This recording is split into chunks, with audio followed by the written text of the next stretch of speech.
मित्रांनो, पॅन कार्डचा वापर करून मोठ्या प्रमाणात आता बनावट कर्ज घेतले जात आहेत।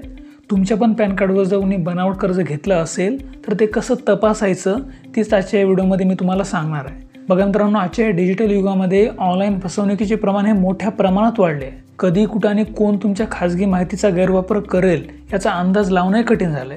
त्यामुळे तुमच्या पण पॅन कार्डवर कोणी कर्ज घेतलं नाही ना, हे जर तुम्हाला तपासायचं असेल तर हा व्हिडिओ नक्की शेवटपर्यंत बघा।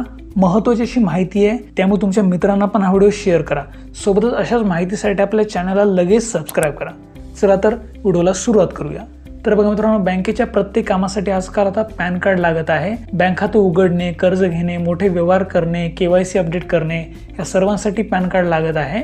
त्यामुळे तुमचं जर पॅन कार्ड चुकीच्या हातात गेलं तर ते तुमच्या नावाने कर्ज हे देखील काढू शकतात। यामध्ये पॅन कार्डवरील बनावट कर्ज तपासण्यासाठी सर्वात सोपा आणि जलद मार्ग म्हणजे क्रेडिट स्कोअर तपासणे।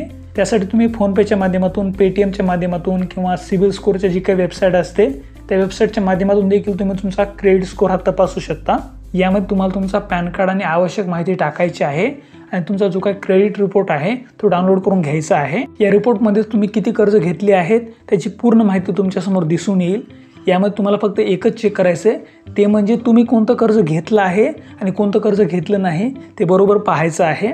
आणि जर एखाद्या वेळी जर बनावट कर्ज आढळून आलं, संशय आला, तर तात्काळ तुम्हाला बँकेमध्ये संपर्क करायचा आहे।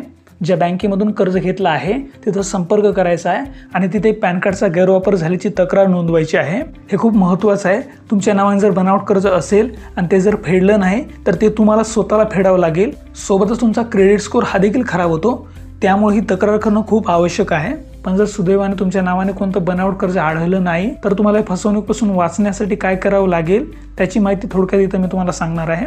तर बघा मित्रांनो, पॅन कार्डची जी काही झेरॉक्स असते ती कुठेही तुम्ही कामाला देत असताना नेहमी झेरॉक्सवर XYZ लिहा। पूर्ण तुमचा पॅन कार्डचा नंबर दिसू देऊ नका। त्याचबरोबर फक्त विश्वासार्ह आणि सुरक्षित वेबसाईटवरच पॅन कार्डची माहिती द्या आणि फॉर्म 26 AS, AIS आणि आपला क्रेडिट स्कोअर हा वेळोवेळी तपासत राहा। आणि या शेवटी संशयास्पद ईमेल्स, लिंक्स किंवा ॲपमध्ये तुमचा पॅन कार्ड क्रमांक कधीही देऊ नका। जर तुम्ही या 4 सूचनांचं पालन बरोबर केलं तर पुढे चालून तुमच्या पॅन कार्डवर कोणत्याही स्वरूपाचा प्रॉब्लेम हा येणार नाही। तर बघा मित्रांनो, महत्त्वाची अशी माहिती होती। व्हिडिओ जर आवडला असेल तर लाईक करा, शेअर करा। सोबतच अशाच माहितीसाठी आपल्या चॅनलला लगेच सबस्क्राइब करा। धन्यवाद। जय हिंद, जय महाराष्ट्र।